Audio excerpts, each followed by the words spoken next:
Nike Run Club is a popular app for tracking running workouts and is widely used by runners to log their activities and monitor key performance metrics like distance, pace, and elevation.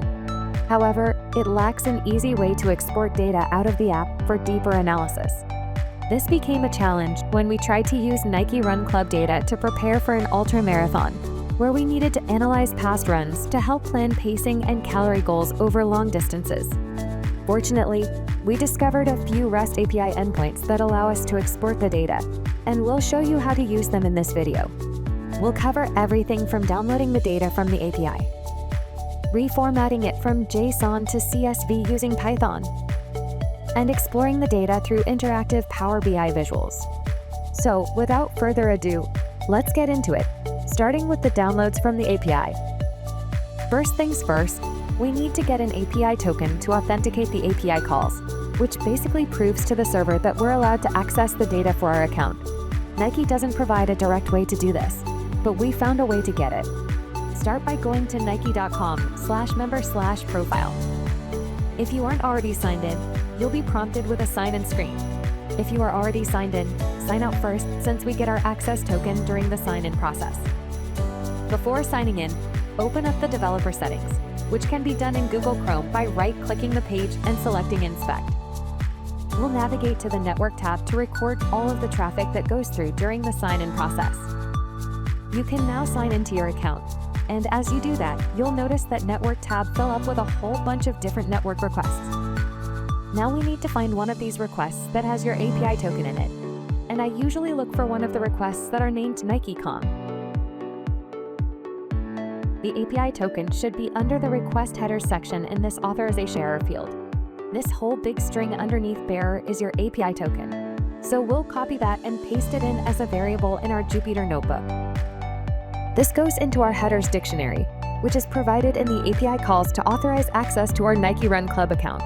For security reasons, this API key only works for a limited amount of time, so you'll want to repeat this process for a new API key every time before you run the calls. Now that we have our API key, we're ready to start calling the API and exporting our data. We'll start with the first endpoint, which gives a basic summary of each activity or run. This returns a dictionary that lists out all of the different runs that we've tracked with a bunch of info and summary metrics about each. One thing to note though is that this endpoint only returns about 30 results at a time. If you have more than 30 runs tracked, we'll have to use this paging info down at the bottom. This paging info contains an after ID attribute, which basically tells us where we left off in case we want to return the next set of results. Once we've returned all available results, there won't be an after ID there anymore, so we can set up a while loop to continue calling the API until we no longer get an after ID. We use this after ID by plugging it into the endpoint URL with an F string, and we can set up a list that we keep appending the new results to. Finally, we'll put this list into a dictionary so that we can save the whole thing as a JSON file. We now have a solid summary of each of the runs that we tracked, but there's a second endpoint we'll have to use to get the full details. The second endpoint provides the full details on one of the runs that we tracked, and each run is given an identifier called Activity ID that we can use to specify which run we want details for. Since the summaries dictionary lists out all of the runs that we have logged, we can use a for loop to iterate through each of these and get the full activity details for each. We'll start by getting the Activity ID attribute for each and plugging it into a custom URL that gets the activity details for a specific activity. Once we have our URL, we can make the API call and once again transform the output into a JSON format with all of the activity details listed out. Now we're going to save each of these outputs as its own JSON file, and as the notebook iterates through the different activities, we can see the individual files being written to our desktop. With all of our data exported out of Nike Run Club and downloaded to our computer, the next step is to put it into a format where we can actually start analyzing it.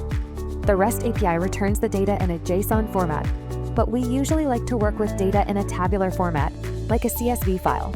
For now, we're going to work on transforming it out into 3 different CSV files. An activity summaries file that lists out the basic summary metrics of each run, where each run has its own row. An activity details file with detailed metrics throughout the course of each run, all put together into one long format. and a pivoted location data file that has the latitude, longitude, and elevation together over the course of the run. The activity summaries that we exported contain all kinds of info about each run, including the start and stop times, total distance, average pace, etc. Each of these can be added to the activity summaries file. But for now, we'll start with just the activity ID for each workout.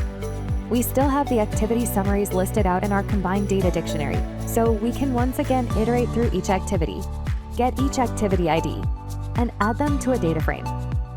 Each summary also contains the start and end time for each run, so we can add those as columns too. However, we notice that the start and end times are stored as this weird Unix integer format, which represents each time as the number of milliseconds after January 1st, 1970. We want this as just a normal timestamp format, so we'll define a quick function that converts each Unix value to the desired timestamp format. We can then use our function to add the start and end times as additional columns in our data frame. Now let's grab all of the different summary metrics that we want from the data. We notice that each summary metric is formatted in its own dictionary in a list.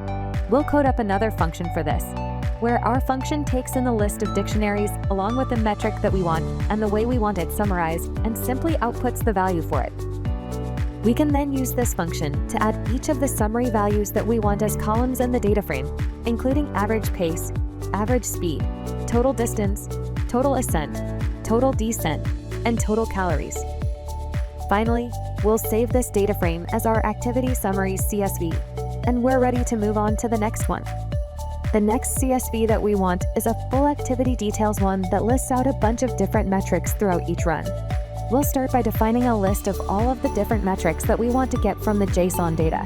Since the data is broken out into a separate JSON file for each activity, we'll use a for loop to iterate through the different activities and read in each activity file.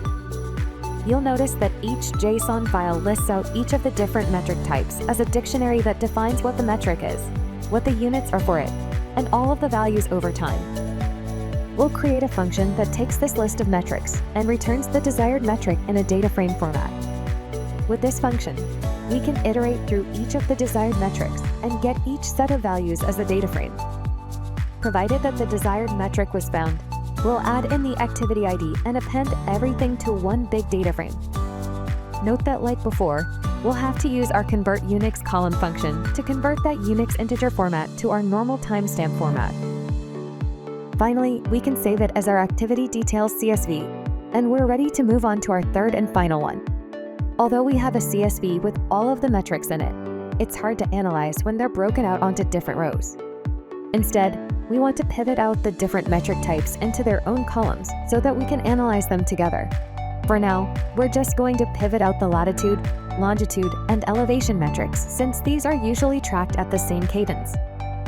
We'll start by filtering to just these three metrics, and then use the pivot table method to pivot each of these out into their own rows. Let's make sure that all of our rows have all three of the metrics by filtering out any rows with NAs. Since Python is case sensitive, we like to format all column names in all caps, and we can do so with a quick little for loop.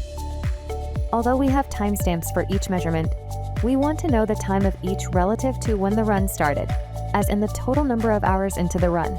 In order to calculate this, we first need to get the timestamp of when the run had started, which is still stored in our run's data frame. We can join the start times in and calculate the time into each run by getting the difference between the run start time and each individual start time. Since we have latitude and longitude coordinates for each data point, we can calculate the distance traveled between each by comparing the current and previous sets of coordinates. First, we'll define new columns with the previous latitude and longitude for each row.